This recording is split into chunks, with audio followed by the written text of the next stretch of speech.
กัมมุนาวะตัตตีโลโกสัตว์โลกย่อมเป็นไปตามกรรม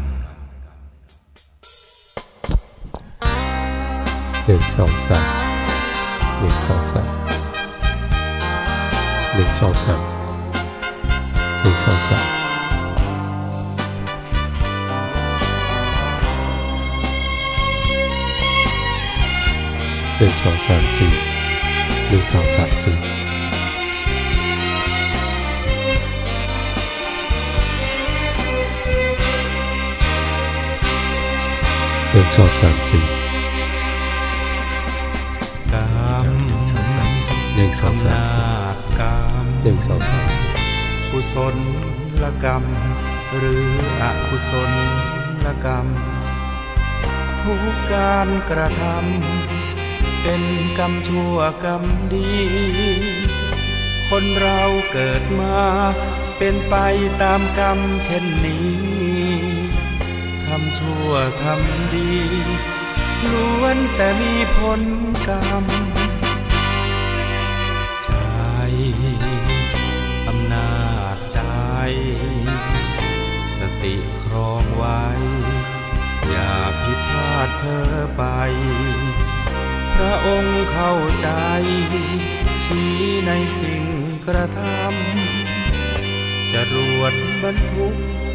ใส่มาแล้วนาเวรกรรมคิดจะกระทำย้ำให้พึงสังวรคนและสัตว์ทั้งหลายที่เป็นไปต่างๆนานาชีวิตแตกต่างนานากรรมชักพา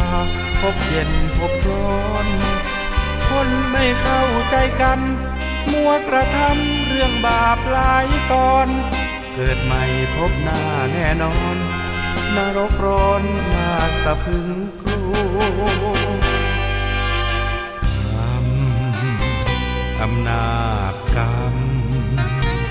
กุศลกรรมหรืออกุศลกรรมไม่ควรกระทำกรรมที่ผิดติดตัวทำบาปโหดร้ายมันไม่ใช่เรื่องยิ้มหัวผลลัพธ์น่ากลัวน่ากลัวอำนาจกรรม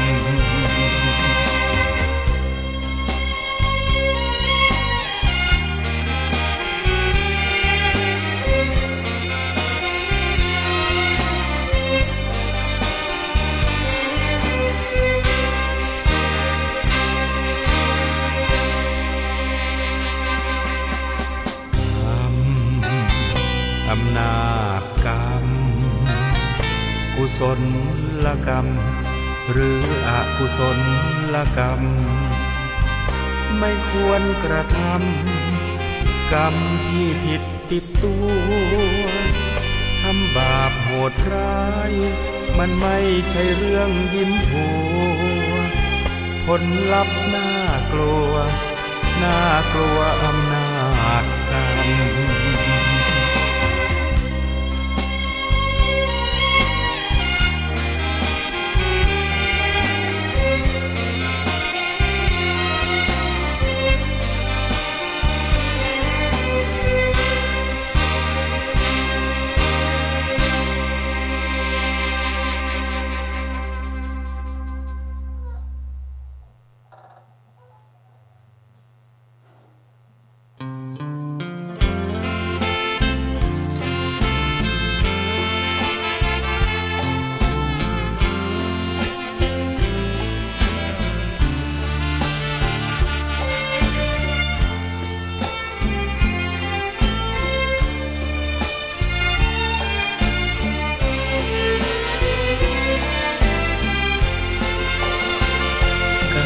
เกิดเป็นทุกข์เหตุทำให้เกิดทุกข์ช่องทางดับทุกข์นั้นคืออุเบกขาอริยสัจสี่รวมความได้เห็นปัญญาส่องฉายบัญชาในภาวะจิตใน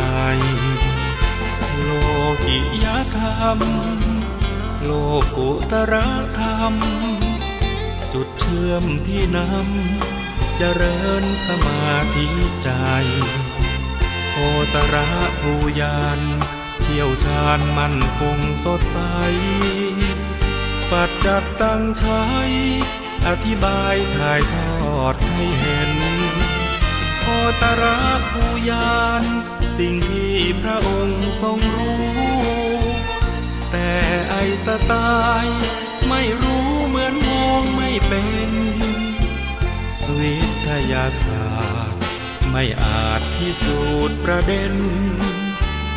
พระองค์ทรงเห็นเพราะอยู่ในญาณชั้นสูงรู้แจ้งแจ่มชัดการเปลี่ยนแปลงยิ่งนักกฎพระไตรลักษณ์ชักนำใจปรับปรุงกายนอกกายในแยกกายปัญญาจะรุ่งมรรคญาณเรื่องรุ่งเข้าเขตโสดาบัน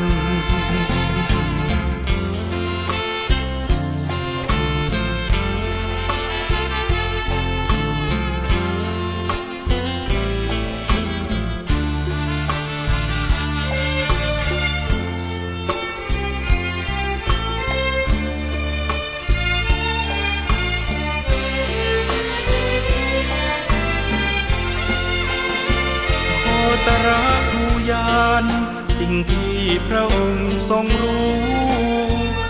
แต่ไอสไตล์ไม่รู้เหมือนมองไม่เป็นวิทยาศาสตร์ไม่อาจพิสูจน์ประเด็นพระองค์ทรงเห็นเพราะอยู่ในญาณชั้นสูงรู้แจ้งแจ่มชัดการเปลี่ยนแปลงยิ่งนักกฎพระไตรลักษณ์ชักนำใจปรับปรุงกายนอกกายในแยกได้ปัญญาจะรุ่งมรรคญาณเรื่องรุ่งเข้าเขตโสดาบัน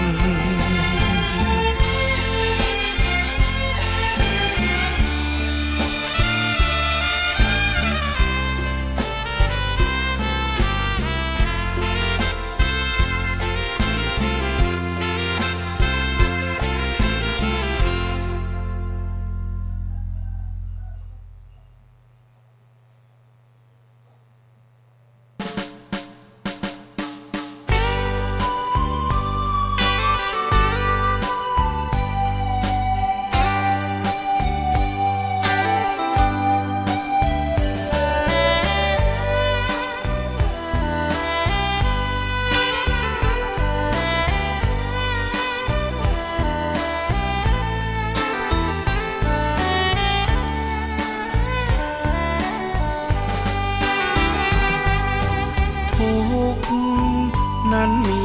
3 กองขอเชิญพี่น้องมาฟังเรื่องความทุกข์โลกแสนวุ่นวายมากมายปัญหามันรุกคนมีแต่ทุกข์ทวีทุกวี่ทุกวันทุกข์ทางกายและใจข้อหนึ่งฟังไว้เอาไปปรุงปรับแบ่งปันคำสอนมีมาทุกขเวทนาดื้อรั้นทุกหยาบเหนือชั้นคือทุกขเวทนาข้อ2ความทุกข์เรียกทุกขลักษณะทุกจริงจริงนั้นหรือทุกครั้งนั้นแลนาสภาพไม่คงที่เปลี่ยนไปตลอดเวลาคิดไปคิดมากายารอท่าแต่ทุกข์ข้อ3ต่อไปเรียกว่าทุกข์ในอริยสัจเป็นทุกข์รูปนามกายใจทุกข์ในขันธ์5ยิ่งทุกข์1ทุกข์2ทุกข์3ทุกข์โอ้ทุกข์3 กอง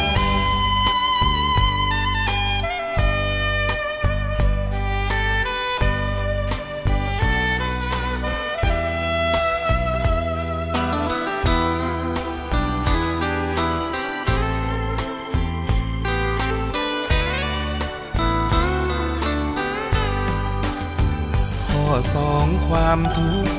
เรียกทุกขลักษณะทุกจริงจริงนะหรือทุกครั้งนั้นแหละนะสภาพไม่คงที่เปลี่ยนไปตลอดเวลาคิดไปคิดมากายารอท่าแต่ทุกข้อสามต่อไปเรียกว่าทุกใน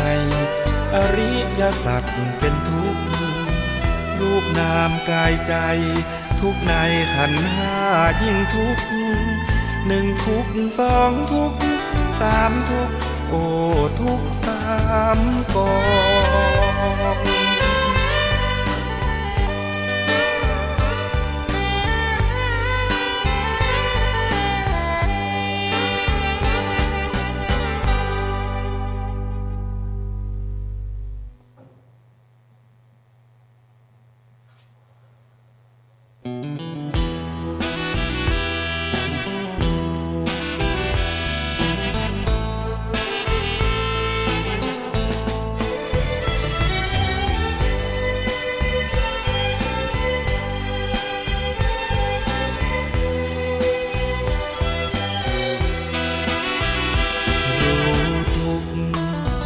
ละสมุทัย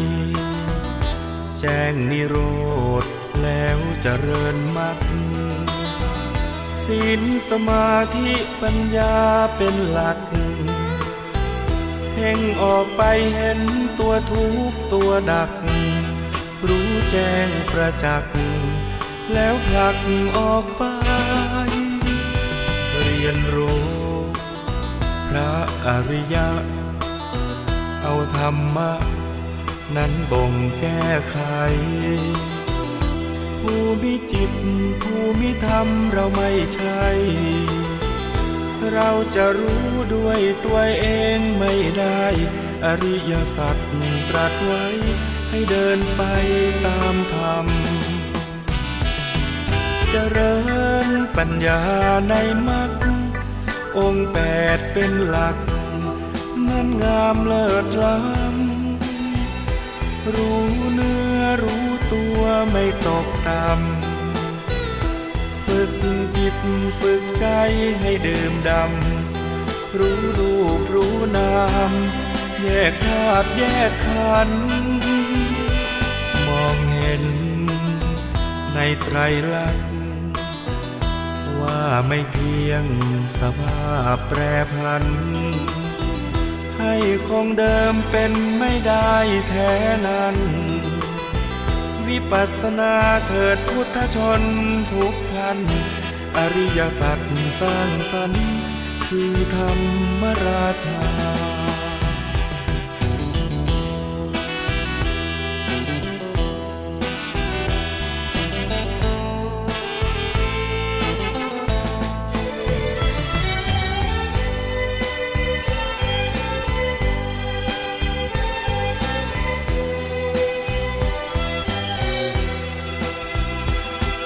เจริญปัญญาในมรรคองค์แปดเป็นหลักนั้นงามเลิศล้ำรู้เนื้อรู้ตัวไม่ตกต่ำฝึกจิตฝึกใจให้ดื่มดำรู้รูปรู้นามแยกธาตุแยกขันธ์มองเห็นในไตรลักษณ์ว่าไม่เพียงสภาพแปรผันให้คงเดิมเป็นไม่ได้แท้นั้นวิปัสสนาเถิดพุทธชนทุกท่านอริยสัจสร้างสรรค์คือธรรมราชา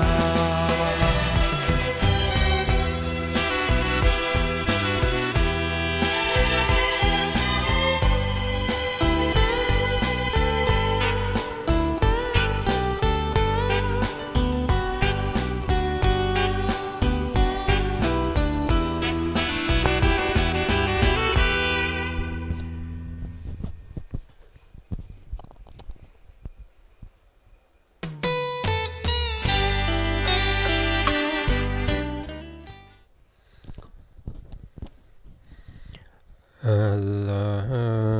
สัมมาสัมพุทโธภควาพุทธังภควันตังอภิวาเทมิ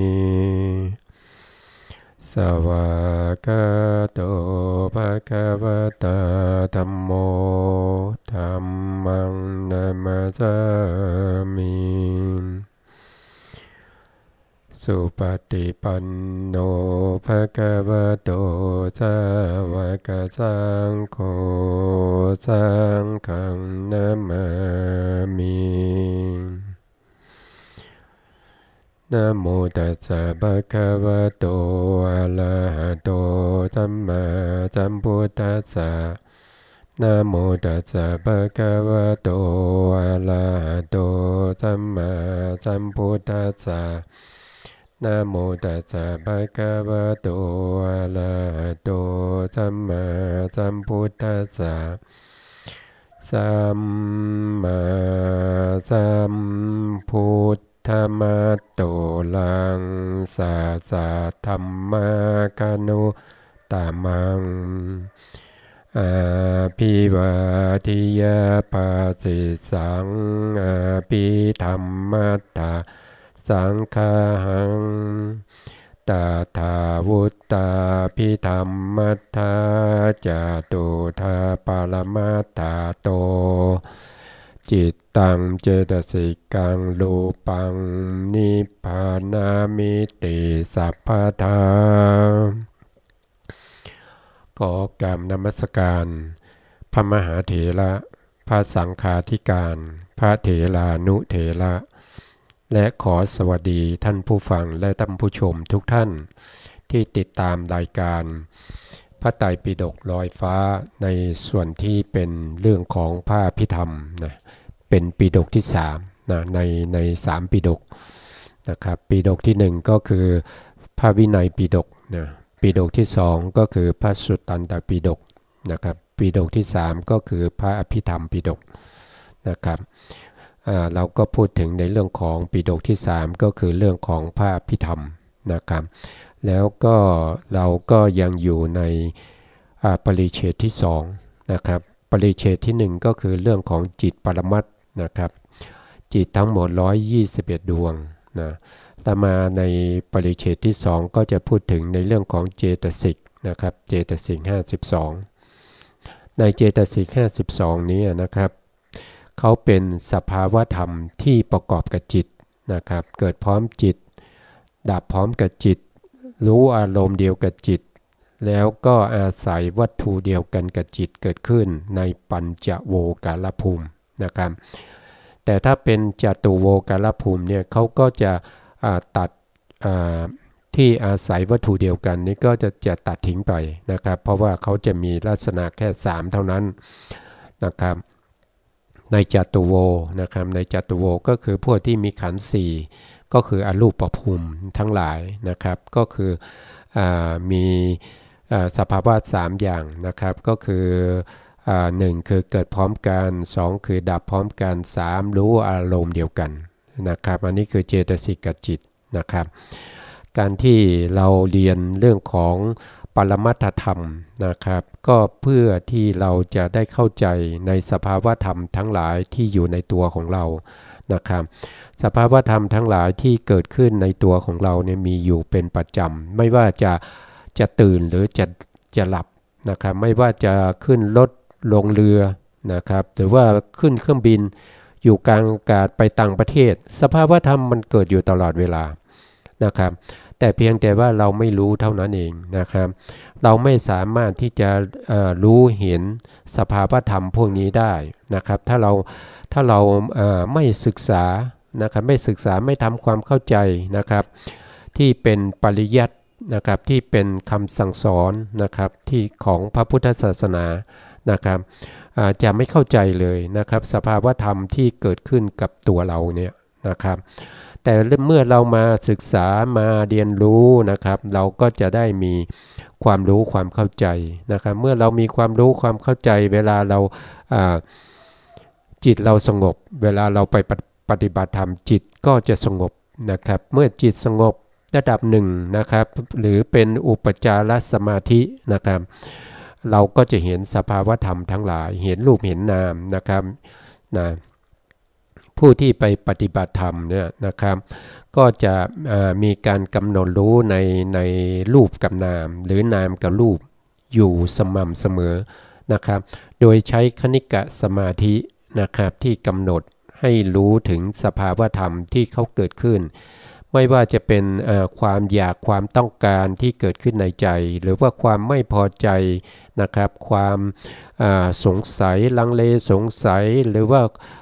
ความหลงความไม่รู้อะไรพวกนี้นะครับหรือว่าบางทีเราง่วงเหงาหาวนอนนะครับหรือว่าบางทีเนี่ยเราซึมลือไม่กระฉับกระเฉงไม่สดชื่นนะครับพวกนี้เกิดขึ้นมาเนี่ยนะครับเราก็จะไม่ถ้าสมาธิเราไม่ดีเราจะไม่รู้สึกตัวนะครับเราไม่รู้ตัวมันเป็นก็เป็นไปนะครับมันเป็นไปก็เป็นไปเรื่อยๆนะครับแต่ว่าเราไม่รู้ตัวนะครับแต่ถ้าเรามีสมาธินะครับ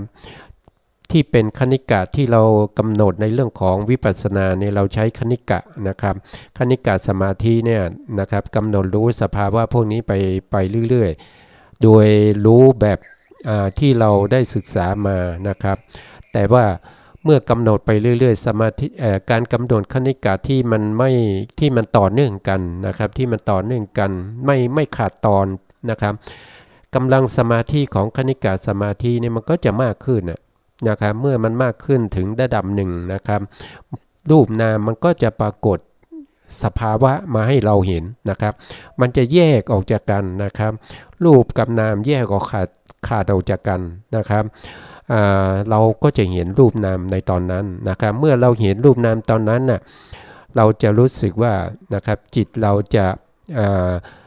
มีปิติมีความรู้สึกเอิบอิ่มมีความรู้สึกเป็นสุขอย่างมากนะครับเพราะว่าเราได้เห็นความจริงนะครับแล้วก็ความจริงนี้เป็นความจริงที่เป็นสัจธรรมนะครับทำให้เราเนี่ยได้เข้าใจสภาวธรรมว่ามันเป็นแต่เพียงแต่รูปเป็นแต่นามเท่านั้นมันไม่ใช่สัตว์บุคคลนะครับมันไม่ใช่เป็นตัวเป็นตนนะครับมันเกิดขึ้นแล้วมันก็ตั้งอยู่แล้วก็ดับไปนะครับแล้วก็เกิดขึ้นมาใหม่อีกนะครับสภาวะพวกนี้เนี่ยจะมีอยู่เฉพาะในอภิธรรมเท่านั้นนะครับปิฎกทั้ง3เนี่ยนะครับ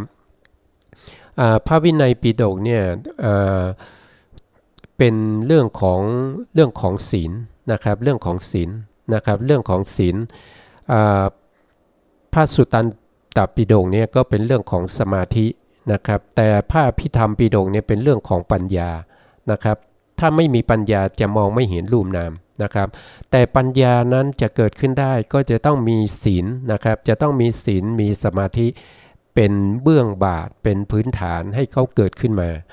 นะครับตอนนี้นะครับเราก็พยายามที่จะเรียนให้เกิดความรู้ความเข้าใจในเรื่องของจิตและเจตสิกนะครับซึ่งผมก็พยายามที่จะพูดถึงนะครับสภาวะของเจตสิกทั้ง52ดวงนะครับว่าเขามีสภาวะมีธรรมชาติเป็นอย่างไรนะครับแล้วก็เขาเกิดขึ้นได้อย่างไรนะครับสภาวะของเขาเนี่ยเป็นอย่างไรนะครับเพื่อที่ให้เราเนี่ยได้ใช้เป็นข้อมูลในการที่จะเก็บไว้เป็นข้อมูลในการที่เราไปปฏิบัติธรรมหรือว่าในชีวิตประจำวันเราเนี่ยเราจะได้นำมาใช้ในกรณีที่เราจะคิดในเรื่องใดเรื่องหนึ่งนะครับที่ชาวโลกเนี่ยเขาก็บอกว่าการคิดที่เป็นคิดไปในทางบวกนะครับแต่ถ้าธรรมะของเราเนี่ยก็จะเป็นการคิดเป็นโยนิโสมนสิการนะครับถ้าโยนิโสมนสิการเกิดขึ้นชวนาจิตก็จะเป็นชวนาที่เป็นกุศลนะครับเมื่อเป็นกุศลสภาวะของความเป็นกุศลเนี่ยไม่มีโทษนะไม่มีโทษให้ผลเป็นความสุขนะครับเป็นแต่สภาวะไม่ใช่สัตว์ไม่ใช่บุคคลนะครับนี่เป็นแต่สภาวะเท่านั้นนะครับเกิดขึ้นแล้วก็ดับไปนะครับแต่เขาเป็นจิตที่ฉลาดไม่มีโทษให้ผลเป็นความสุข นะครับแต่ถ้าเราไม่มีข้อมูลเราไม่ได้ศึกษามาเวลาเราคิดเราก็ไม่รู้จะคิดยังไงนะครับเพราะว่าเราไม่มีข้อมูลจิตของเราก็จะเป็นอโยนิโสมนสิการพอเป็นอโยนิโสมนสิการการคิดก็จะเป็นอกุศลชวนะนะครับอกุศลชวนะไม่เป็นโลภะก็เป็นโทสะไม่เป็นโทสะก็เป็นโมหะมันก็จะเป็นอยู่อย่างนี้นะครับก็เป็นอยู่อย่างนี้ถ้าเป็นอยู่อย่างนี้นะอกุศลจิตมีแค่12ดวงนะครับใน12ดวงนี้นะครับเขาเวลาเกิดขึ้นมันมีโทษนะครับเวลาเกิดขึ้นเนี่ยมีโทษนะครับแล้วเป็นจิตที่ไม่ฉลาดนะครับแล้วก็ให้ผลเป็นความทุกข์ด้วยนะครับแต่พวกเราไม่มีเครื่องไม้เครื่องมือนะครับไม่มีข้อมูลที่จะมาต่อสู้กับอกุศลจิตนะครับเพราะว่าอากุศลจิตเนี่ยเขาจะเกิดขึ้นกับเราบ่อยนะครับเพราะว่ามันเป็นโดยธรรมชาติที่มันเป็นจิตของเราเนี่ยนะครับมันก็จะเวลามันเกิดขึ้นเนี่ยมันจะไหลไปทางที่เป็นอกุศลนะครับมันจะไหลไปทางอกุศลมันเป็นโดยธรรมชาตินะครับไม่ต้องไปฝึกไม่ต้องไปไม่มีสำนักปฏิบัติธรรมที่ไหนที่มาสอนให้เราเนี่ยมีโลภะสอนให้เรามีโทสะสอนให้เรามีโมหะนี่ไม่มีนะครับแต่ทางโลกเนี่ยมีนะครับทางโลกมีการสอนให้เราเนี่ยมีโลภะนะครับสอนให้เรามีโทสะก็มีนะแต่ไม่มีการสอนให้เรามีโมหะก็คือความหลงความโง่เนี่ยไม่มีใครสอนนะครับมันมีมาเองโดยธรรมชาตินะครับนะมันจะเกิดขึ้นนะครับมันจะเกิดขึ้นถ้าเราเผลอปุ๊บมันเกิดขึ้นละอกุศลจิตเกิดขึ้นนะครับแต่อกุศลจิตเนี่ยนะครับมันจะเอาชนะกุศลไม่ได้นะครับอย่างมหากุศลเนี่ยเรามีแค่8ดวงนะครับแต่อกุศลจิตเนี่ยมี12ดวงนะครับแต่อกุศลเนี่ยจะเอาชนะมหากุศลโดยเด็ดขาดเนี่ยมันเป็นไปไม่ได้นะครับมันเป็นไปไม่ได้แต่มหากุศลเนี่ยนะครับจะเอาชนะอกุศลโดยเด็ดขาดได้นะครับก็คือในวิถีที่เป็นมรรควิถีที่ทำหน้าที่เป็นปริกรรมนะครับที่เราเคยเขียนวิถีให้ดูนะครับก็เป็นปริกรรมนะครับอุปจาระอนุโลมโคตภูนะครับจิตพวกนี้เป็นมหากุศลนะครับเมื่อจิตพวกนี้เกิดขึ้นนะครับทำหน้าที่ตามนี้นะทำหน้าที่ปริกรรมอุปจาระอนุโลมแล้วก็โคตภูพอโคตภูก็จะเข้าสู่มรรคนะครับมรรคจิตก็จะเกิดขึ้นมรรคจิตเนี่ยก็คือโดยปริยายเนี่ยก็จะจำแนกเข้าไปในที่เป็นกุศลจิตนะครับ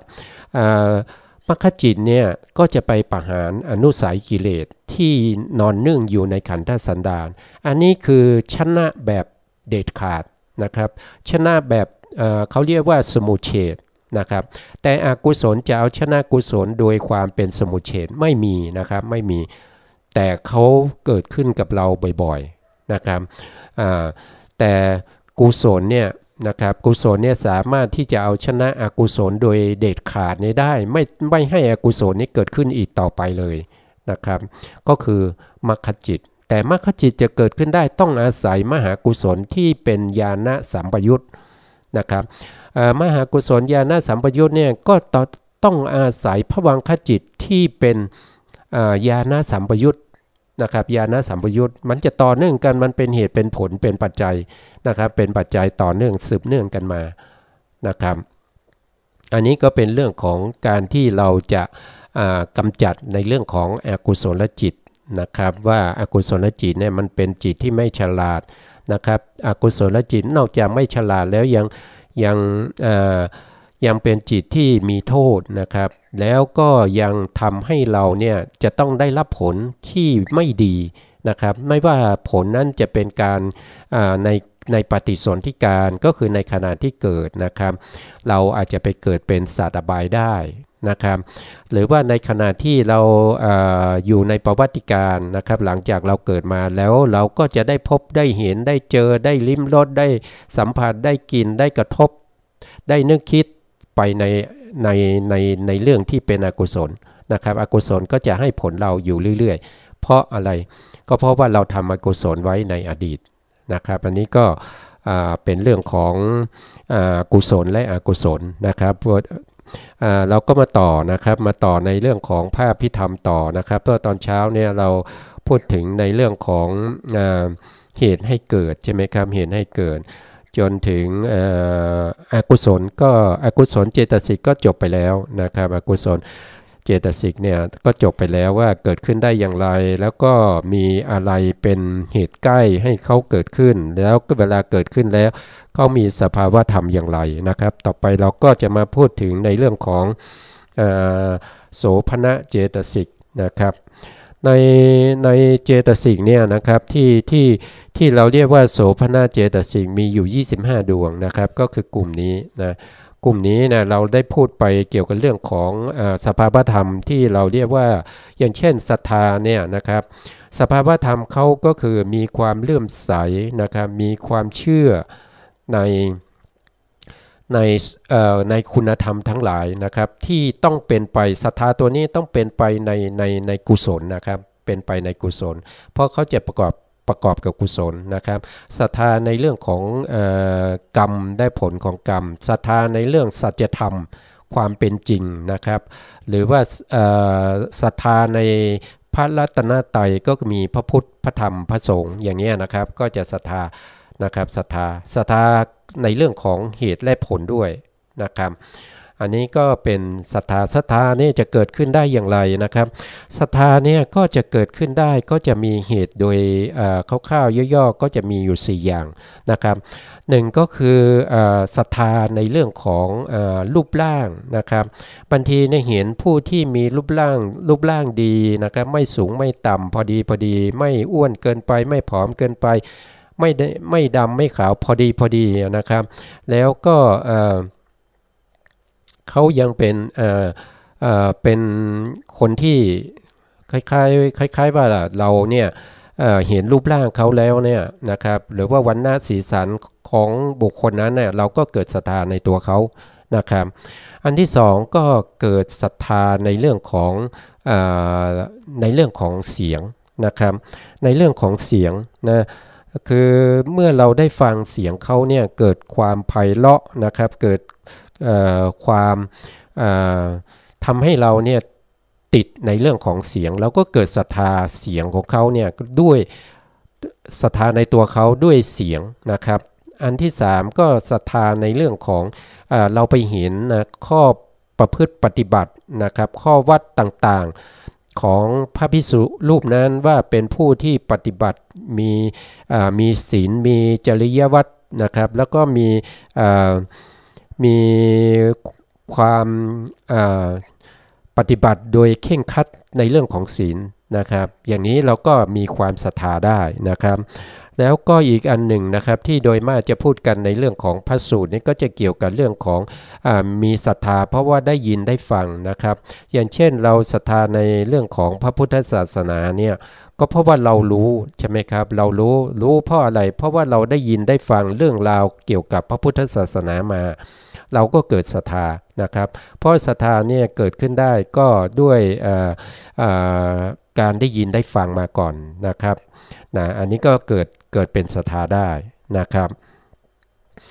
ถ้าเป็นสตินะครับต่อไปก็จะเป็นสตินี่ก็จะเกิดขึ้นได้เขามีนะครับมีความจำนะครับจำได้แม่นยำเนี่ยเป็นเหตุใกล้ให้เกิดนะครับเพราะว่าสติเนี่ยสามารถระลึกได้ถึงคำพูดนะครับหรือว่าการกระทำต่างๆที่เคยทำมาแล้วในอดีตนานแล้วก็สามารถลึกได้นะครับสามารถระลึกได้นะครับก็คือสติเนี่ยจะมีการเกิดขึ้นของเขาเนี่ยก็คือเหตุใกล้ก็คือความจำที่แม่นยำนะครับความจำที่แม่นยำนะอันนี้ก็เป็นสตินะครับต่อมาก็จะเป็นหิริเนี่ยก็คือมีความละอายต่ออกุศลทั้งหลายนะครับถ้าว่าโด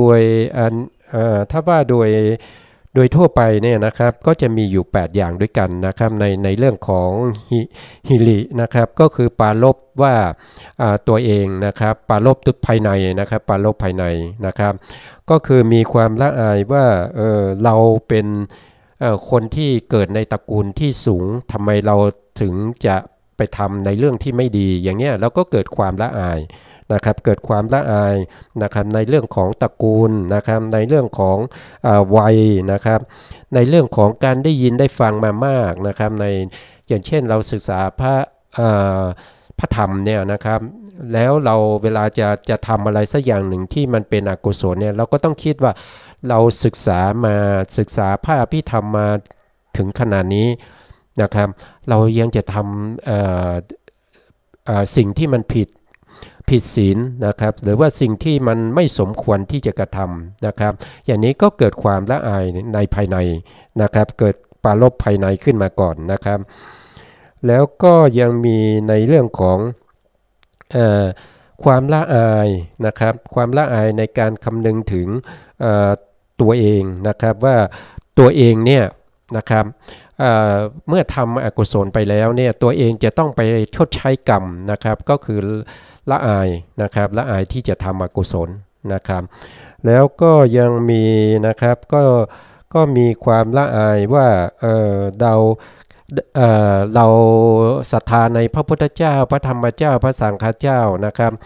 แล้วเรายังจะทำชั่วอยู่หรือนะครับก็มีหิริเกิดขึ้นนะครับต่อไปก็จะเป็นในเรื่องของเมื่อเราได้ศึกษาพระธรรมเนี่ยนะครับก็ศึกษาจากไหนก็ศึกษาจากบุคคลที่เขามีความรู้ที่เป็นกัลยาณมิตรนะครับหรือว่าศึกษาจากตำรานะครับเพราะฉะนั้นเราก็ละอายต่อครูบาอาจารย์นะครับหรือว่าบางทีพ่อแม่สั่งสอนมานะครับเราก็จะทำชั่วก็ละอายต่อพ่อแม่นะครับไม่กล้าทำชั่วนะครับก็มีหิริเกิดขึ้นนะครับเพราะฉะนั้นหิริก็จะเกิดขึ้นด้วยการปราลบในตัวของเรานะครับคิดขึ้นมาเองนะครับในตัวของเรานะต่อไปก็จะเป็นโอตัปปะเจตสิกนะครับโอตัปปะเจตสิกดวงนี้นะครับก็จะปราลบภายนอกนะครับเขาไม่กล้าทำชั่วเพราะว่าเขากลัวว่าจะถูกจับได้กลัวตำรวจนะครับมาจับเขาจะต้องไปชดใช้กรรมในตารางอย่างเงี้ยนะครับหรือว่ากลัวคนอื่นนะครับกลัวคนอื่นมาตำหนินะครับกลัวคนอื่นเห็นอย่างเงี้ยนะครับโอตัปปะนี้ก็จะเกิดขึ้นได้ด้วยเหตุเหล่านี้นะครับแล้วก็ยังมีก็คือกลัวในเรื่องของอบายนะครับว่าเราทำชั่วไปเนี่ยเราอาจจะต้องไปตกอบายนะครับไปเกิดเป็นเดรัจฉานเป็นเปรตเป็นอสุรกายนะครับเพราะว่าความกลัวอย่างนั้นจึงทำให้เกิดโอตัปปะนี้จึงเกิดขึ้นนะครับอันนี้ปราลบภายนอกนะครับปราลบภายนอกตัวเรานะครับก็คือความกลัวนะครับกลัวต่อการกระทำชั่วทั้งหลายนะครับต่อไปก็จะเป็นอโลภะนะครับอโลภะก็คือความธรรมชาติที่ไม่ต้องการ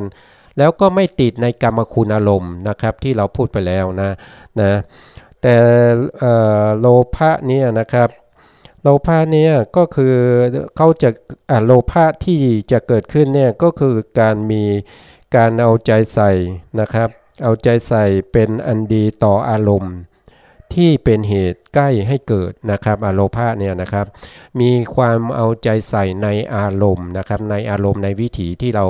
เขียนวิถีให้ดูนะครับเขาจะมีความ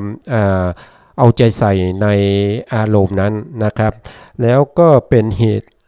อารมณ์นั้นเป็นเหตุใกล้ให้เขาเกิดนะครับอโลภะนะครับอโทสะนะครับอโทสะก็เช่นเดียวกันนะครับก็คือมีความเอาใจใส่ในเรื่องของอารมณ์นะครับแล้วก็อารมณ์นั้นก็เป็นเหตุให้เขาเกิดขึ้นมานะครับอโทสะเนี่ยบางครั้งเนี่ยเราก็จะเรียกว่าเป็นเมตตาด้วยนะครับถ้ามีอโทสะเนี่ยนะครับก็จะมีเมตตาด้วยนะครับเมตตาเนี่ยนะครับบางครั้งก็จะเกิดขึ้นมาจากการที่เราระลึกถึงคนใดคนหนึ่งนะครับที่เขากำลังได้รับเขาจะได้รับความทุกข์หรือยังไงเนี่ยนะครับเราก็จะมีความปรารถนาดีนะครับปรารถนาดีต่อเขาไม่อยากให้เขาเนี่ยได้รับความทุกข์นะครับ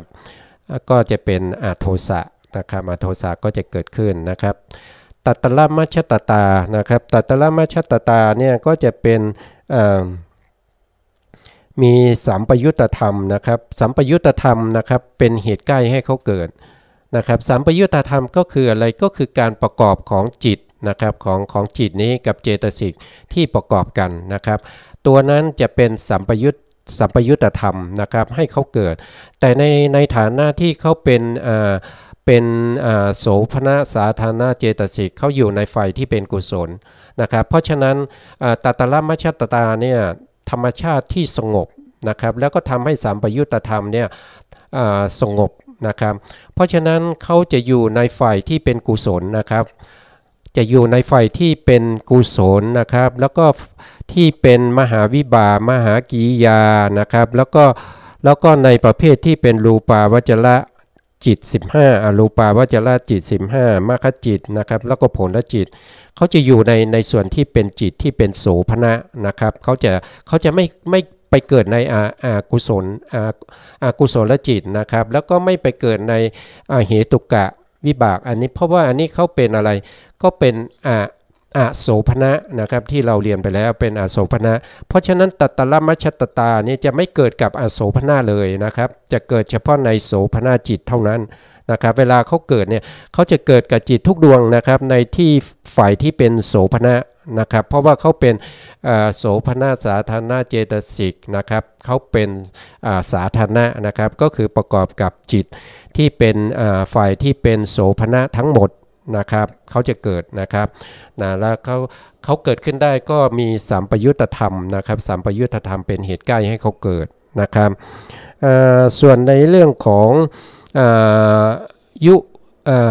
ยุคนละธรรมนะครับยุคนละธรรม6คู่เนี่ยนะครับ6คู่เนี่ยก็จะมีกายปัสสัทธิคู่กับจิตตปัสสัทธินะ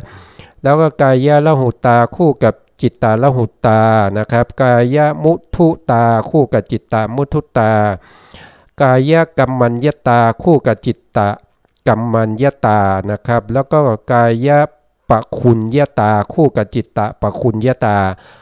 กายอุชุกตาคู่กับจิตตอุชุกตานะครับที่เป็นคู่พวกนี้ทั้งหมดนะครับทั้งหมดนี้นะครับเขาจะเกิดขึ้นได้เนี่ยนะครับเขาเนี่ยจะเกิดขึ้นนะครับก็มีจิตเป็นเหตุใกล้ให้เขาเกิดนะครับพวกนี้นะครับยุคนละธรรม6คู่เนี่ยนะครับเขาจะเกิดขึ้นได้ต้องมีจิตนะครับต้องมีจิตนะครับเขาประกอบกับจิตเขาถึงจะเกิดนะครับเขาถึงจะเกิดแต่เวลาเกิดเนี่ยก็เขาก็ทำหน้าที่ของเขานะครับหน้าที่ของเขานี่คืออะไรก็คือปัสสัทธินี่ก็คือความสงบใช่ไหมครับมุทุตาก็คือความเบาละหุตาครับก็คือความเบามุทุตาก็คือความอ่อนนะครับความควรนะครับพวกนี้นะครับก็จะเกิดขึ้นแต่จะเกิดขึ้นในจิตที่เป็นฝ่ายที่เป็นกุศลเท่านั้นนะครับพวกนี้นะครับจะเกิดขึ้นได้ต้องเกิดพร้อมกับจิตนะครับมีจิตเป็นเหตุใกล้ให้เขาเกิดนะครับอันนี้ก็จะเป็นเขาเรียกโสภณเจตสิกทั้ง19ดวงนะครับ19ดวงนี้นะครับนะจะเกิดกับจิตที่เป็นฝ่ายโสภณะทุกดวงนะครับไม่เว้นนะครับ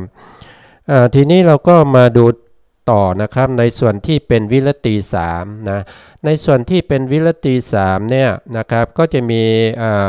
สัมมาวาจานะครับสัมมาวาจาก็คือธรรมชาติที่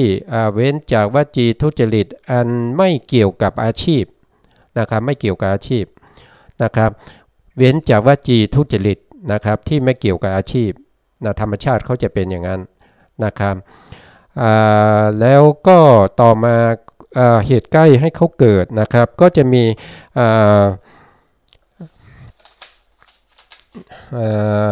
เหตุใกล้ให้เขาเกิดนะครับสัมมาวาจาเนี่ยก็จะมีเหตุใกล้อยู่3อย่างนะครับก็คือ1ก็คือเป็นผู้ที่มีวาจาดีมีศีลธรรมนะครับเพื่อหวังประโยชน์แก่ผู้ฟังนะครับแก่ผู้ฟังหรืออาจารย์หรืออย่างเช่นอาจารย์สอนลูกศิษย์เป็นต้นนะครับนะอันข้อที่1นะครับข้อที่2ก็คือ มีเจตนาสมาทานศีลนะครับมีการสมาทานศีลเอาไว้นะครับมีการสมาทานศีลเอาไว้เพราะฉะนั้นเขาก็ต้องเว้นวจีทุจริตนะครับเพราะว่าเขาสมาทานไว้นะครับแล้วก็อันที่3เนี่ยนะครับก็คือ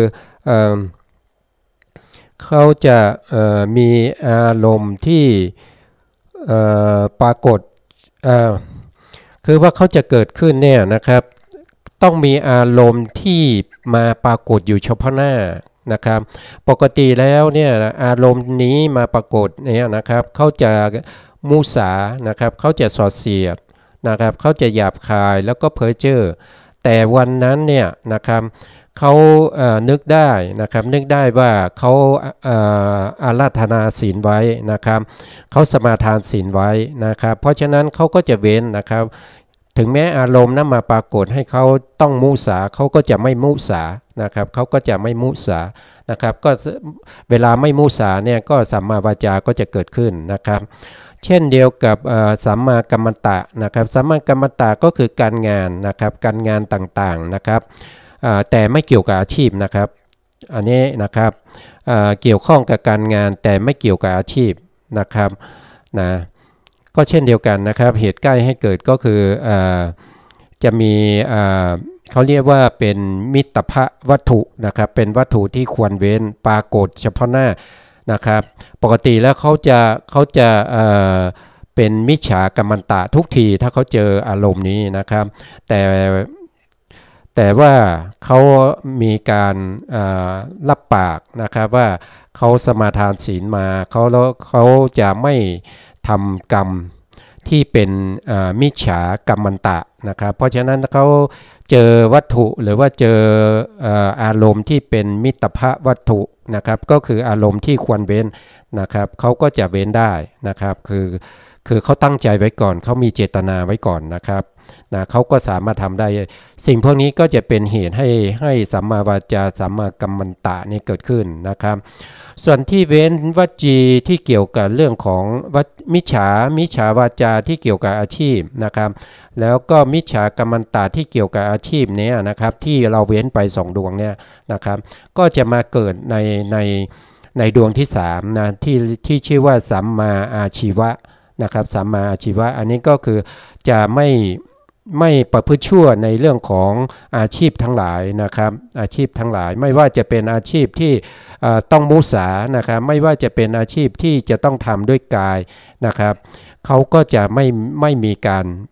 การมุสาเพื่อให้ได้มาซึ่งเงินทองนะครับลาภยศต่างๆนะครับหรือว่าการกระทำนะครับทางกายทางวาจานะครับที่เคย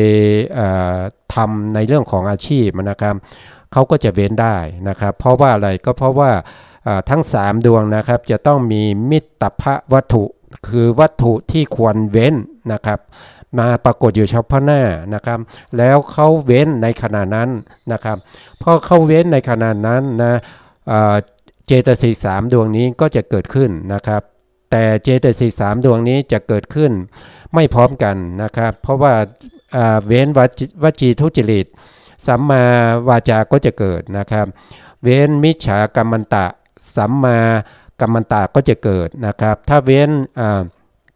มิจฉาอาชีพสัมมาอาชีพก็จะเกิดนะครับเพราะฉะนั้น3ดวงนี้จะไม่เกิดพร้อมกันนะครับแต่มีอยู่นะครับแต่มีอยู่ที่เขาจะเกิดพร้อมกันเนี่ยเขาจะต้องไปเกิดในมรรคจิตและผลจิตเท่านั้นนะเพราะว่าเขาเป็นองค์มรรคนะครับ3ดวงนี้เจตสิก3ดวงนี้เป็นองค์มรรคนะครับก็สามารถไปเกิดไปเกิดพร้อมกันได้นะครับในมรรคจิตกับผลจิตแต่ถ้าเป็นในมหากุศลนะในมหาวิบากมหากิริยานะครับหรือว่าในถ้าเป็นในรูปานี่ไม่มีนะครับในรูปก็ไม่มีนะครับถ้ามาเกิดในมหากุศลมหาวิบากนะครับเขาจะไม่เกิดพร้อมกันนะเขาจะไม่เกิดพร้อมกันแต่ถ้าไปเกิดในมรรคจิตผลจิตนะครับข้างล่างนะครับมองไม่เห็นนะครับเขาจะเกิดพร้อมกันเพราะว่าเขาเป็นองค์มรรคนะครับเหตุใกล้ให้เขาเกิดก็คือต้องมีมิตรภวัตถุนะครับคือมีอารมณ์ที่เขาจะต้องเว้นนะครับเกิดขึ้นเขาก็เว้นได้นะครับอันนี้นะครับ เขาจะรับได้ทั้งที่ครับเดี๋ยวไว้ก่อนนะครับว่าเขาจะรับในส่วนที่เป็นปรมัตถ์หรือว่าจะเป็นบัญญัตินะครับวิรติเนี่ยเขารับได้นะครับแล้วรายละเอียดเดี๋ยวเราไปคุยกันอีกทีนะครับต่อมานะครับก็จะเป็นอัปปมัญญาเจตสิก2ดวงนะครับอัปปมัญญาเจตสิก2ดวงเนี่ยนะครับก็คือกรุณากับมุทิตานะครับกรุณาเนี่ยก็ต้องมีสัตวบัญญัตินี้เป็นอารมณ์นะครับสัตวบัญญัติที่พูดถึงในเรื่องของกรุณาเนี่ยก็คือจะต้องมีทุกขีตสัตว์จะต้องเห็นสัตว์ได้รับความทุกข์นะครับได้รับความทุกข์อยู่นะครับกรุณาดวงนี้ถึงจะเกิดขึ้นได้กรุณาเจตสิกดวงนี้จะเกิดขึ้นได้ในจิตนะครับมีความกรุณาอินดูนะครับจะต้องมีสัตวบัญญัติที่เป็นทุกขีตสัตว์นะครับเป็นเหตุใกล้ให้เขาเกิดนะครับแล้วก็มุทิตานะครับมุทิตาก็เช่นเดียวกันนะครับมุทิตาก็จะต้องมีสัตวบัญญัติที่เป็นสุขีตสัตว์นะครับอยู่เฉพาะหน้านะครับเขาถึงจะเกิดนะครับเขาถึงจะเกิดนะครับอันนี้เขาจะเกิดในกรณีว่าอารมณ์เขาจะเป็นบัญญัตินะครับอัปปมัญญา2เนี่ยเขาจะเกิดในอารมณ์ที่เป็นบัญญัติก็มีสัตวบัญญัติเป็นอารมณ์นั่นเองนะครับอันนี้ก็จะเกิดในลักษณะอย่างนั้นนะครับส่วนดวงสุดท้ายในโสภณสาธารณเจตสิกนะครับ25นะครับก็นะครับโสภณเจตสิก25นะครับโทษทีนะครับโสภณเจตสิก25นะครับปัญญานะครับปัญญาเจตสิกหรือเรียกว่าปัญญินทรีย์นะครับตัวนี้จะเกิดได้เนี่ยนะครับจะต้องเข้าเป็นตัวปัญญานะครับเพราะฉะนั้นเนี่ยการเกิดเนี่ยเขาจะเกิดขึ้นได้เนี่ยจะต้องมีสมาธิเป็นเหตุใกล้นะครับสมาธิเป็นเหตุใกล้นะสมาธิก็คืออันตัวไหนก็คือเอกคตานะครับข้างบนนี้นะครับสมาธิที่เป็นเอกคตาเนี่ยเป็นเหตุใกล้ให้เกิดปัญญานะครับให้เหตุใกล้ให้เกิดปัญญาถ้าสมาธิไม่ดีนะครับสมาธิไม่ดีนะครับมีแต่ความฟุ้งซ่านนะครับมีแต่ความฟุ้งซ่านนูทจะนะครับปัญญาก็จะไม่เกิดนะครับปัญญาเกิดไม่ได้นะครับไม่สามารถที่จะเห็นสภาวธรรมไม่สามารถที่จะเห็นรูปเห็นนามนะครับแยกขาดออกจากกันได้นะครับถ้ามีอุทธัจจะนะครับถ้ามีอุทธัจจะมีโลภะก็คือกามฉันทะนะครับกามฉันทะนะครับพยาปาทะก็คือโทสะนะครับถีนามิทะนะครับอุทธัจจะกุกุจจะนะครับพวกนี้เป็นนิวรณ์เป็นตัวที่คอยกั้นนะครับคอยกั้นไม่ให้เกิดปัญญาไม่ให้เกิดกุศลธรรมทั้งหลายนะครับอันนี้ก็คือเจตสิกทั้งหมด52นะครับเจตสิก52นะครับทีนี้เราก็จะจบในเรื่องของเหตุใกล้ให้เจตสิกเกิดนะครับ52ดวงนี้นะครับเราก็ไปขึ้นเรื่องใหม่แต่ยังอยู่ในปริเฉดที่2ในเรื่องของเจตสิก52นะครับอันนั้นเราจะเรียกว่าเป็นโยคีนะครับนิยตโยคีกับอนิยตโยคีนะครับคำว่านิยตโยคีนะครับอนิยตโยคีเนี่ยก็คือหมายถึงเจตสิกที่อย่างเช่นนะครับอย่างเช่นถ้าเราพูดถึงอนิยตโยคีนะครับอนิยตโยคีก็คือเจตสิกที่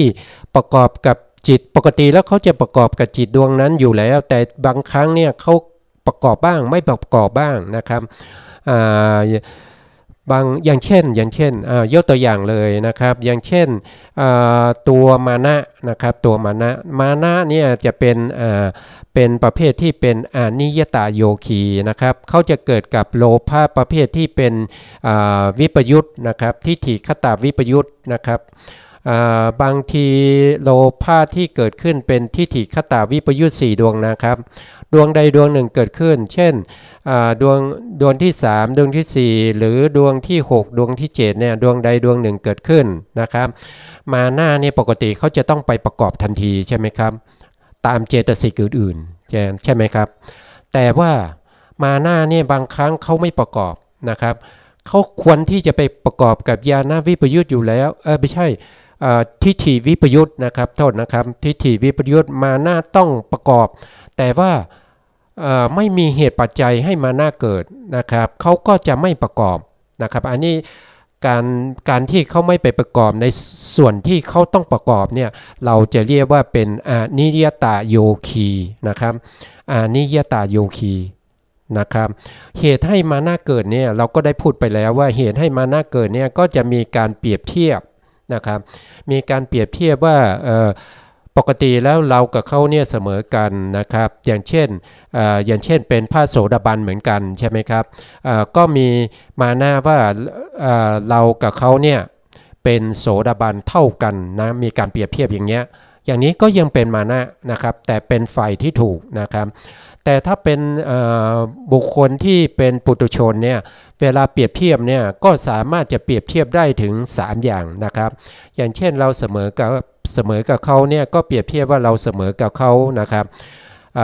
บางครั้งก็เปรียบว่าเราสูงกว่าเขานะครับบางครั้งก็เปรียบว่าเราต่ำกว่าเขานะครับก็จะเป็นตัวมานะจะเข้าในโลภะทิฏฐิคตาวิปยุต4ดวงนี้ดวงใดดวงหนึ่งถ้าไม่มีการเปรียบเทียบอารมณ์ที่ไม่มีการเปรียบเทียบมานะจะไม่เข้านะครับนะเพราะฉะนั้นมานะเนี่ยปกติแล้วเขาจะประกอบกับทิฏฐิคตาวิปยุตเนี่ยได้เป็นบางครั้งบางคราวนะครับไม่ประกอบทั้งทุกครั้งนะครับเพราะฉะนั้นมานะก็เลยจัดอยู่ในประเภทที่เป็นอนิยตโยคีนะครับอนิยตโยคีเนี่ยก็จะมีอยู่11ดวงนะครับใน11ดวงนี้มีดวงไหนบ้างนะครับก็จะมี1ก็คือตัวมานะเลยนะครับตัวมานะเลยนะแล้วก็อิสานะครับดวงนี้อิสาเจตสิกก็เป็นอนิยตโยคีนะครับแล้วก็มัชฌริยะก็เป็นอนิยตโยคีนะครับแล้วก็กุจจะนะครับกุจจะเจตสิกก็เป็นอนิยตโยคีนะครับแล้วก็มีถีนะเจตสิกนะครับก็เป็นอนิยตโยคีมิทธะก็เป็นมิทธะเจตสิกก็เป็นอนิยตโยคีนะครับได้เท่าไหร่แล้วมานะ1นะครับมานะเจตสิก1นะครับอิสาเจตสิก2นะแล้วมัชฌริยะเจตสิก3นะครับกุจจะเจตสิก4นะครับแล้วก็ถีนะ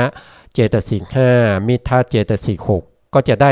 ในส่วนที่เป็นอกุศลแล้ว6ดวงนะครับ6ดวงนี้เป็นอนิยตนะครับอนิยตโยคีเจตสิกนะครับเป็นฝ่ายอกุศลมีอยู่6ดวงนะครับทีนี้เราก็มาดูในฝ่ายที่เป็นกุศลนะครับในฝ่ายที่เป็นกุศลหรือที่เราเรียกว่าโสภณเจตสิกนะครับก็จะมีก็คือ1ก็คือสัมมาวาจานะครับสัมมาวาจานะครับเจตสิกนะสัมมากัมมันตะเจตสิก2นะครับสัมมาชีวะเจตสิก3นะสัมมาโทษทีครับกรุณานะครับกรุณาเจตสิก4นะครับแล้วก็มุทิตาเจตสิก5นะครับ5ดวงนี้เป็นฝ่ายที่เป็นกุศลแต่เขาเป็นอะไรเขาเป็นอนิยตโยคีนะครับรวมกับเมื่อกี้ที่เป็นอกุศล6ใช่ไหมครับเป็นกุศลอยู่5ก็รวมกันก็จะเป็น11นะครับก็จะมี11นะครับ11นะครับที่เป็นอนิยตโยคีมี11นะครับส่วนที่เป็นนิยตโยคีคือประกอบเลยถ้าเกิดขึ้นประกอบเลยไม่ต้องมารออารมณ์นั้นอารมณ์นี้นะครับก็จะมีเท่าไหร่ก็จะมีอยู่41นะครับก็จะมี41รู้ได้ยังไงมี41ก็คือเอา52ตั้งลบด้วย11นะครับเพราะว่า11เนี่ยเป็นอนิยตโยคีเจตสิก11ใช่ไหมครับส่วนที่เหลือก็จะเป็น41นะครับเพราะว่า11เนี่ยเป็นลบเจตสิก52นะครับ41ดวงนั้นนะครับที่เป็นเจตสิก41ดวงนะครับเราจะเรียกว่าเป็นนิยตโยคี41นะครับนิยตโยคี41ก็คือเจตสิกที่จะต้องเกิดพร้อมกับจิตถ้าจิตดวงนั้นเกิดเมื่อไหร่เจตสิกพวกนี้จะต้องเข้าประกอบทันทีนะครับเข้าประกอบทันทีตามสมควรที่ตัวเองจะเกิดกับจิตดวงนั้นได้นะครับนะยกตัวอย่างนะครับยกตัวอย่างอย่างเช่นวิจิกิจฉาเจตสิกดวงนี้นะครับ ดวงนี้นะเขาจะประกอบในโมหะเจตในโมหะมูลจิตนะครับที่ชื่อว่าวิจิกิจฉาสัมปยุตนะครับก็คือดวงนี้นะครับก็คือดวงนี้นะครับจิตดวงนี้เนี่ยนะครับเกิดเมื่อไหร่เนี่ยวิจิกิจฉาเขาจะเข้าทันทีเลยเขาจะไม่รอว่าจะต้องมีเหตุนั้นเหตุนี้จะต้องมีการเปรียบเทียบหรือไม่จะต้องมีการดูว่าเจตสิกอื่นเข้าหรือเปล่ายังไงเนี่ยเขาจะไม่สนใจนะครับถ้าเป็นโมหะมูลจิตนะครับดวงนี้นะครับที่เป็นวิจิกิจฉาสัมปยุตเกิดขึ้นเนี่ยเขาจะเข้าทันทีนะครับเขาเข้าทันทีอย่างนี้ลักษณะการเข้าอย่างนี้ไม่สนใจอะไรเลยนะครับเขาจะเข้าประกอบกับจิตที่เขาจะเข้าได้ทันทีเนี่ยเราจะเรียกว่าเป็นนิยตโยคีเจตสิกนะครับเรียกว่านิยตโยคีเจตสิกเพราะนั้นนิยตโยคีเจตสิกเนี่ยก็จะมีอยู่41ดวงนะครับ41ดวง41ดวงนี่เว้นไป11นะครับเว้นอะไรเว้นมานะเว้นอิสสามัจฉริยะกุกุจจะมิถีนามิทะนะครับสัมมาวาจาสัมมากัมมันตะสัมมาอาชีวะกรุณามุทิตานะครับเขาจะเว้นแค่ตรงนี้เองนะครับเว้นไปแค่11นอกนั้นจะเป็นนิยตโยคีนะครับนะท่านคงพอจะจินตนาการได้นะครับว่ามันเป็นยังไงนะครับเรื่องของเจตสิกนะครับสิ่งพวกนี้นะครับเราต้องจำนะครับเราต้องจำเพราะว่าเดี๋ยวเราจะเข้าไปสู่ในเรื่องของสัมปโยคะนะครับสังฆหาในหรือว่าตาทุพยะในอะไรพวกนี้จะต้องพูดถึงการประกอบของจิตและเจตสิกนะครับแต่ละดวงนะครับอย่างเช่นเอาจิตตั้งนะครับแล้วก็เราจะไปหาเจตสิกว่าจิตดวงนั้นน่ะมีเจตสิกประกอบเท่าไหร่นะครับแล้วก็เจตสิกตั้งนะครับแล้วก็หาดูว่าเจตสิกดวงนี้จะประกอบกับจิตได้กี่ดวงอย่างนี้เป็นต้นนะครับแล้วก็ในตัทธุพยะก็คือหมายถึงว่าถ้าจิตดวงนี้ไปเกิดในจิตถ้าเจตสิกดวงนี้นะครับไปเกิดในจิตดวงนี้แล้วจะมีเจตสิกเกิดพร้อมกับเขากี่ดวงคืออะไรบ้างนะครับก็จะเป็นในลักษณะอย่างนี้นะครับก็จะมีลักษณะอย่างนี้นะเมื่อกี้เราพูดถึงเรื่องของโยคีนะครับก็จะมีนิยตโยคีเจตสิกกับนิยตโยคีเจตสิกนะครับนะอันนี้เราก็พูดไปแล้วนะครับทีนี้ในนิยตโยคีนะครับในนิยตโยคีเจตสิก11ดวงนี้นะครับนิยตโยคี11ดวงนี้นะครับก็มาแยกออกเป็น3ประเภทเหมือนกันนะครับไม่ก็คือแยกเป็น3ประเภทนะครับแยกเป็น3ประเภทนะครับประเภทที่1เนี่ยเราจะเรียกว่านานากถาจินะครับนานากถาจิเนี่ยก็จะมีอยู่8นะครับก็จะมีอยู่8นะมีอะไรบ้างนานากถาจินะครับนานากถาจิเนี่ยก็จะมี1ก็คือตรงนี้เลยนะครับตรงที่เป็นอิสสามัชริยกุกุจะนะครับที่อยู่ในโทสะนะครับในที่อยู่ในโทสะมูลจิตหรืออยู่ในกลุ่มที่เรียกว่าโทจตุกาสีนะครับที่เขามีโทสะนี้เป็นประธานนะครับอิสสาเจตสิกมัชริยเจตสิกกุกุจะเจตสิกเนี่ย3ดวงนี้เป็นนานากถาจินะครับเดี๋ยวเราพูดกันว่านานาคถาจิคืออะไรนะครับ3ดวงนะครับต่อมาก็จะเป็นถีทุกกะ2นะครับถีทุกกะ2ก็จะมีถีหน้าเจตสิกกับมิทธาเจตสิกนะครับ2ดวงนี้ก็เป็นนานาคถาจินะครับเป็นนานาคถาจิเพราะฉะนั้นนานาคถาจิเราก็จะได้เท่าไหร่เราก็จะได้ตรงนี้3ใช่ไหมครับตรงที่เป็นโทจตุกาสีแต่เว้นตัวประธานไปนะครับอันนี้3นะครับแล้วก็ในถีทุกกะอีก2ก็รวมกันก็เป็น5แล้วนะครับที่เป็นนานาคถาจินะครับนานาคถาจิก็จะมีตรงที่เป็นวิรติ3ด้วยนะครับตรงที่เป็นวิรติ3นะครับวิรติ3ก็มีสัมมาวาจานะครับเจตสิกนะสัมมากัมมันตะเจตสิกนะครับสัมมาอาชีวะเจตสิกทั้ง3ดวงนี้ก็เป็นนานาคถาจินะครับเป็นนานาคถาจินะ แล้วก็มีอัปปมัญญานะครับอัปปมัญญาเจตสิกอีก2ดวงนะครับคือกรุณาเจตสิกกับมุทิตาเจตสิกนะครับอัปปมัญญาเจตสิก2ดวงนี้ก็เป็นนานาคทาจิด้วยนะครับเพราะฉะนั้นนานาคทาจิก็จะมีอยู่เท่าไหร่นะครับก็จะ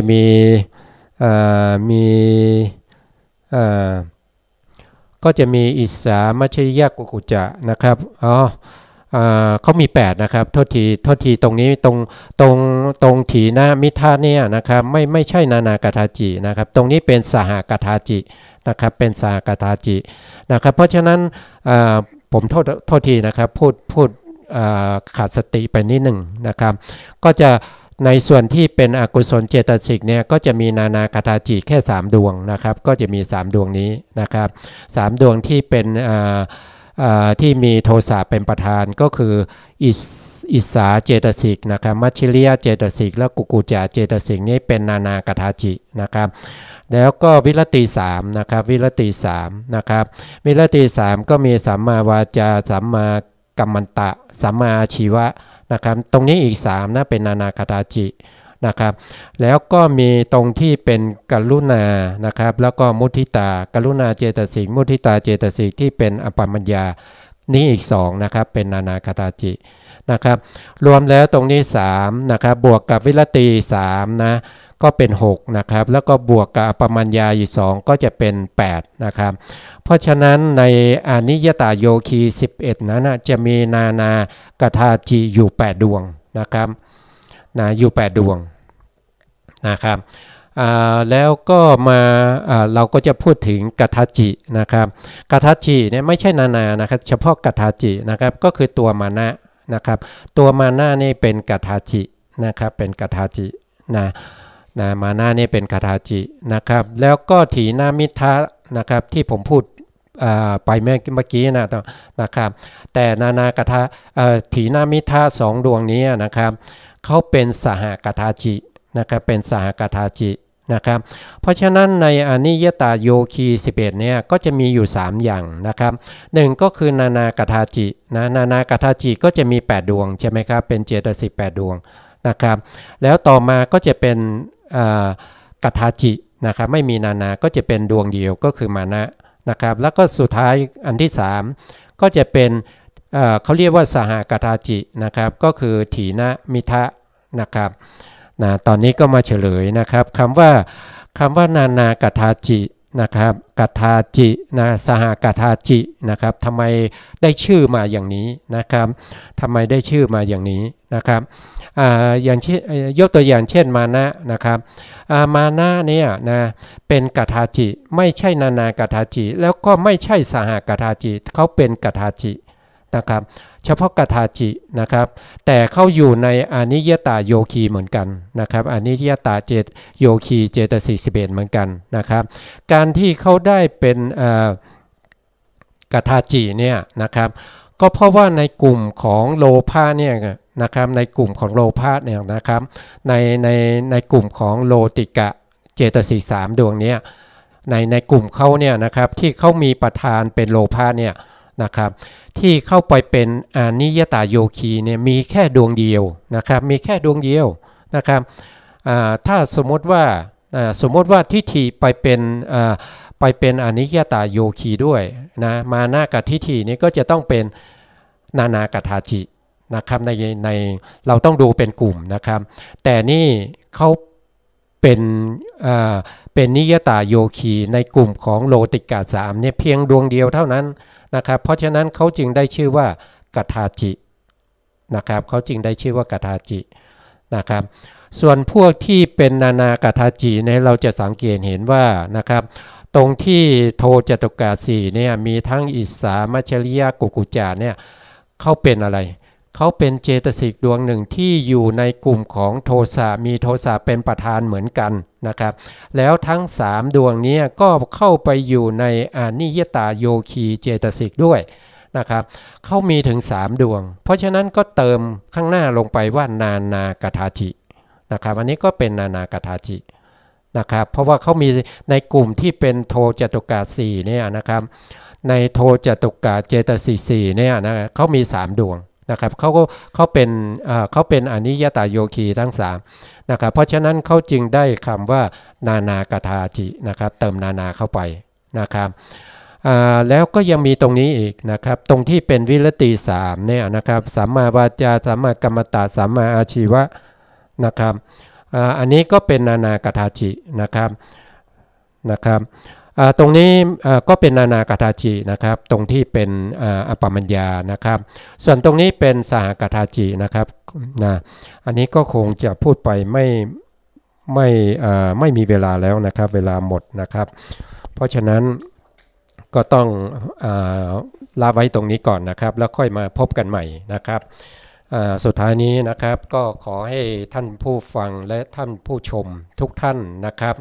จงมีแต่ความสุขความเจริญนะครับคิดสิ่งใด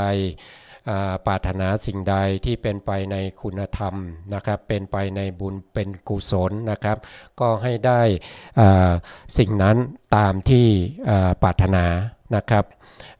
ก็หมดเวลาก็ขอลาก่อนนะครับสวัสดีครับจิตเฝ้าแต่ปรารถนารูปเวทนาสัญญาสังขารวิญญาณเห็นชัดพุทธคุณเหมือนบุญที่มาชวนเชิญสาระพาเพลินชวนเชิญให้ทำเป็นทานฟังเอาไว้สดใสอุ่นใจเบิกบานพุทธธรรมตำนานท่องพุทธของพุทธองค์